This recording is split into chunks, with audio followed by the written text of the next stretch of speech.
Hey, Sverria, and hello, Angus. Hey, William. Oh my goodness, the first semi-final of the Melodifestivalen 2020 is taking place on Saturday. There are 7 acts in Linköping. Our Diana Atanojeva is there. She's been sipping those sweet drinks with the stars, including Ace Wilder and the Mamas. Hey, girl! And we have seen preview clips from the stage shows, about 30 seconds, and we've heard 1 minute snippets of the studio cuts. So based on this limited information, I think we should go back and forth and pick our favorites. Are you ready? Let's Let's do do this! this. All right, Angus, kicking it off is the Mamas with the song Move. I gotta say, they are just so likable. We saw this at Eurovision 2019 in Tel Aviv. Big voices, yes, but also big personalities. They just are so likable. They could sit there and go da da dee da da da da da dee da da da, and I'd be like, yes, queens, yes. They bring a different flavor to this competition, a different note, a different vocal quality, a very, I'm from the American South, gospel church, Ebenezer Baptist Church, like spiritual Kanye West Sunday service. He would be living for this sound. In any case, I think it's likable. What do you think? I absolutely agree with everything you said. I think there is such a warmth to this entry, and that's the word I have to use because there's just something. I didn't necessarily get it from the studio cut, but when I saw the stage rehearsal and they've got their, 60s girl band moves and it's all moving mountains. I just love that energy and warmth and joy. And I think you get some of the openers for Melodifestivalen, the first songs, they have that to them. And yeah, this is just so warm, so nice. It's soul, but it's also disco and it's also dance, but it has all these wonderful kind of elements to it. I think it's such a good show opener.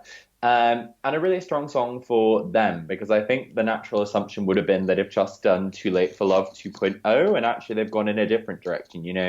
They are, their own band and group now. They're not just singing with Jon Lundvik, they're the Mamas, and they're here to kick things off. And yeah, I think it's really wonderful and very strong. Moving on, it is Spotify star Suzi P, not to be confused with Suzi G from Portugal. Hey, Miss Guerra. The song is Moves, so we go from Move to Moves.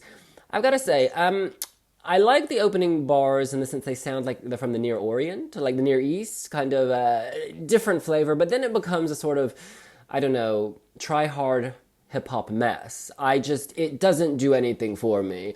I think the staging is largely absent. We, of course, haven't seen what they're going to do on that gorgeous screen. It feels like filler to me, frankly. Filler here to bring a bit of musical diversity to this heat of Melfest. Sure. I totally take the point about musical diversity. I think, Melodifestivalen, and the whole thing is about throughout a show of different genres and something for everyone in Sweden. She has this huge following on Spotify, and I have the feeling that in previous years we've had maybe one or two stars that are always kind of, oh, they had a big hit on Spotify in Sweden last summer. SVT has scored them. This is a real coup for them to have her. I think, it's perfectly likable, it's perfectly serviceable, and it has its moments. I think back to Adriana in 2017, who had the song Amare with the ballerinas that was kind of in that similar vein style. This feels more accessible than that, and ultimately more upbeat. She seems happy and more excited. I don't know what will necessarily happen with it, because Swedish pop, it always has a bit of a mixed outcome in the competition. But yeah, it's there, it's fine. I could see it in the Spotify chart. Whether I see it advancing from the semi-final, perhaps another matter. Well said. We move on to Robin Bengtsson. The song is Take a Chance. He, of course, won Melodifestivalen back in 2017, then went on to come in the top 5 at Eurovision, and went on to perform at the Weeby Jam in Kiev. Love him. Great tattoos all over. He's just a lovely person. Runs a barbershop now. He's also a father. There's a lot going on. In any case, this song was really hyped by the Swedish media, who have heard the entire 3 minutes, and I've got to say, I really like it. There is an Ed Sheeran quality. He even references Leicester Square here in London, but I think that this is going to have a big moment. We haven't heard it yet, but from what we've heard, it is, again, very likable, very modern, very current. He sells it. I think he's feeling what he's singing. In the close-ups, you kind of just see him going like this, like he's Ariel drowning in the ocean. But to me, that suggests some sincere familiar feeling. I can't wait to hear all of this. I think he will go through. Absolutely. I mean, I think the rule here is really in Jimmy Jansen we trust. You know, this is one of the most decorated songwriters competition, and his specialty is these earworm songs. That the snippets, it never really does them justice because you get an isolated part. Whereas the minute you have the whole 3 minutes, it will stay with you for the entire kind of 6-week run of this competition. I think even the camera work, I get real shades of Constellation Prize 2.0. There's a lot of those close-ups. He's back with the microphone stand and that kind of intimacy and eye contact. He has those piercing blue eyes. That's such a powerful package from it. So yeah, I do want to hear the full song because I must admit, I think some of the hyping naturally therefore caused you to sort of come down a few pegs onto the snippet. However, I think the full package will come together. And even all this emotive stuff, I think it's because it's kind of out of context of the whole piece, so it just looks like it's kind of flailing behind this microphone stand. But yeah, I mean, he has a dynamite songwriting team. I think the staging is going to look great, and he always sounds great. So yeah, again, I think this is absolutely advancing from the he. Also, in terms of the hype, we got to remember, Swedish people vote, right? So if the Swedish media is hyping it, you know, I have a strong suspicion they're a good indicator of how Swedes will go on the night. All right, fourth in the running order is Malu Prytz. The song is Ballerina. Now, I want to compare this to Isa. Isa had, you know, her first time, that upbeat pop song, went direct to the final, slayed. The next year, she came back with something a bit more serious, and then she ended up in Anders Hansen. Malu Prytz, last year she had an upbeat pop song, went straight to the final, and now she's coming back with something that's clearly more emotional and clearly more heartfelt. It is very derivative of Sia, both in terms of sound and visuals with the dancer. I like it though. I really like it. If I hadn't seen Sia's video with the dancer, I'd be like, oh my God, it's going straight to the final. I do have a slight pause for concern because I'm like, haven't we seen this and heard this before? However, she sounds great. She looks great. I think this is stronger than her entry last year. She clearly has a big following as she was able to go direct last year. So yeah, despite my reservations, I think this is at a minimum guaranteed Anders Hansen, at a minimum, and I think it could fight for a spot in the final. Yeah, I mean, I think this has been a real grow for me. I have to admit, I was underwhelmed on the snippet. I was sort of amused because social media has erupted and everyone is convinced she's going through to the final. It has grown on me a lot. And a similar reaction, when I saw the rehearsal snippet, I got sort of vibes of The Omen. I think that's the horror movie of like the young children.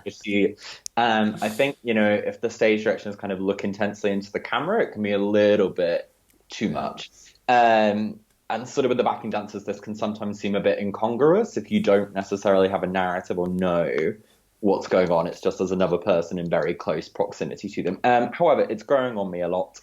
I do definitely get the Sia vibes in the chorus, but there's a reason Sia is one of the most decorated songwriters in the biz at the moment. So I think this is good. It's definitely growing on me. I don't know about the final. I think Anders Hansen is absolutely in play for this. However, you know, there's absolute room for this to kind of surprise and go through to the final as well. I mean, the Isa comparison is telling because, yes, she went to Anders Hansen, but it was the smallest margin in the competition. I think she only had 10,000 or so votes between her and David Lindgren, who, of course, was the one who went through ahead of her. So, you know, this could surprise and go through. And I think, you know, Melfest has a lot of teenage girls watching it, and she is a young female performer they relate to and enjoy the music of. So definitely a grower.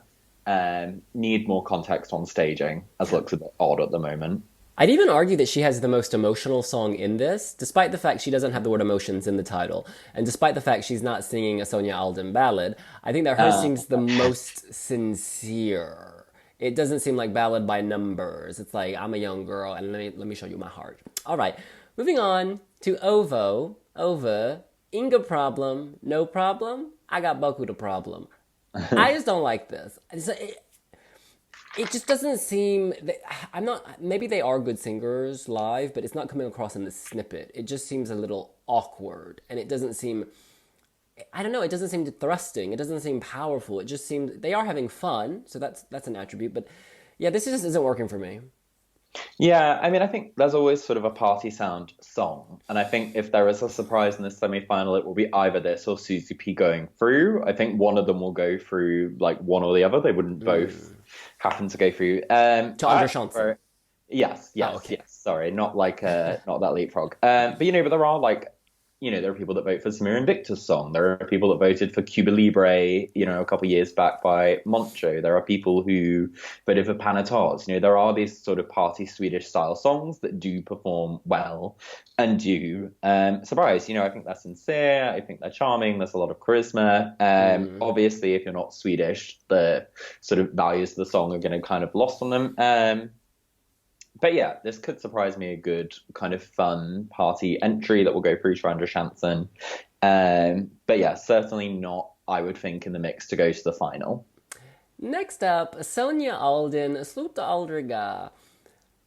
Again, this is just ballad by numbers. We've heard this so many times in so many guises. And yes, she's got a beautiful voice. She's a very likable woman from what I gather. People respect her.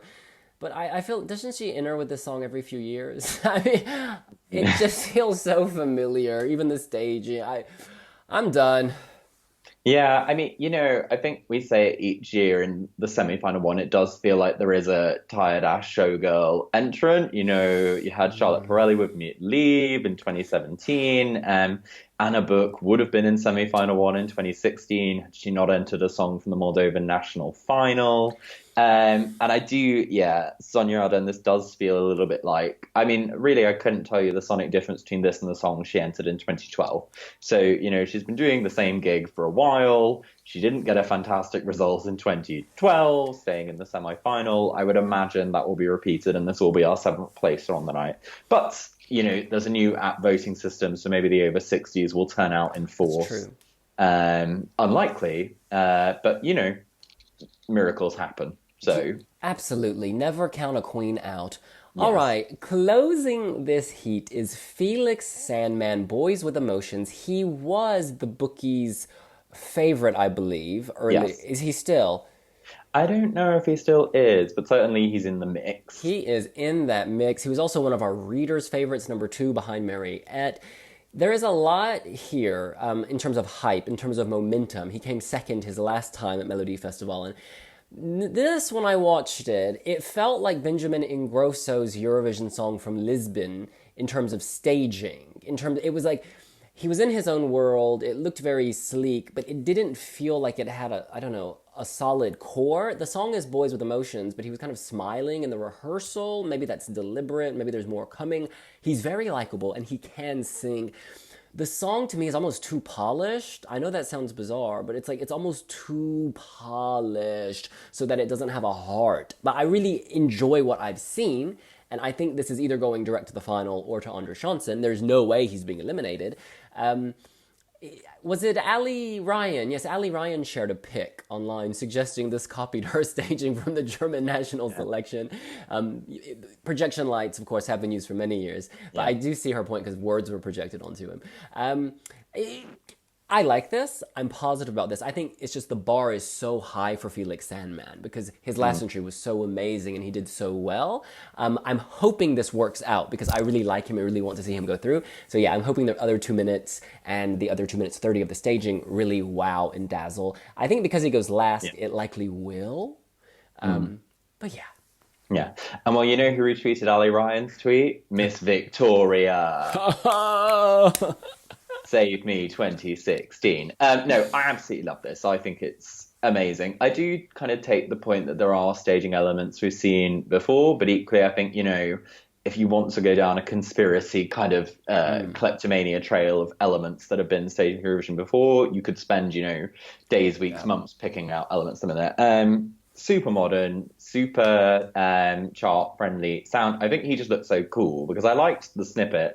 I saw the staging and was amazed. And I, like most people, think I'm probably ready for some estrogen from Sweden. We've had a lot of testosterone out of that. However, this did make me reconsider my position because I thought this was great. And that's sort of what you wait for each round of Melodifestivalen, and is one of those first, like, oh my God, that looks fabulous. This is great moments. And, yeah, it happens each year. There's normally a song that does it for you in the first semi-final. You know, Benjamin Ingrosso, 2018, he was fully that person.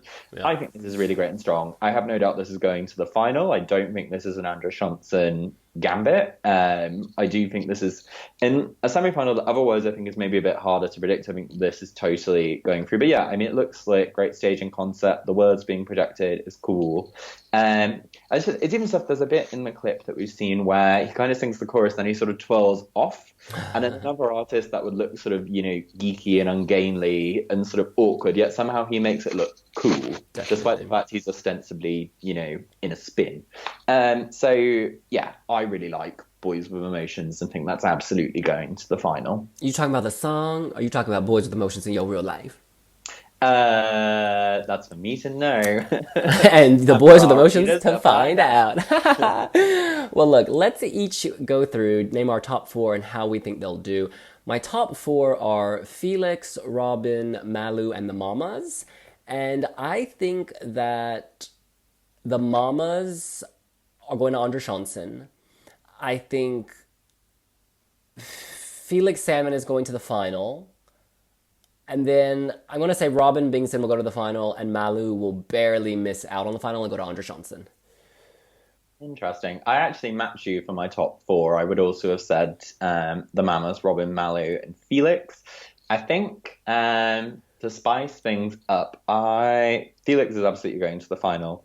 I think the Mamas might also go through to the final. I have a feeling. I don't know why. There's such a warmth and joy, and I think actually some hype and interest about them. Like they've kind of been in the Swedish press since Eurovision going through. And then I think Malou and Robin to Andrea Chanson, because I think with their performances they've kind of got concept stuff. And normally with the Swedes, you see that first performance, it doesn't necessarily straight away convince. Then Andrea Chanson, they polished and worked it out. Yeah, and it looks great by the time it gets to the final. And that's sort of my feeling on it, of where it's going to go. Curious point. The Mamas, I feel like they are able to cut across demographics in terms of age better than many of these acts.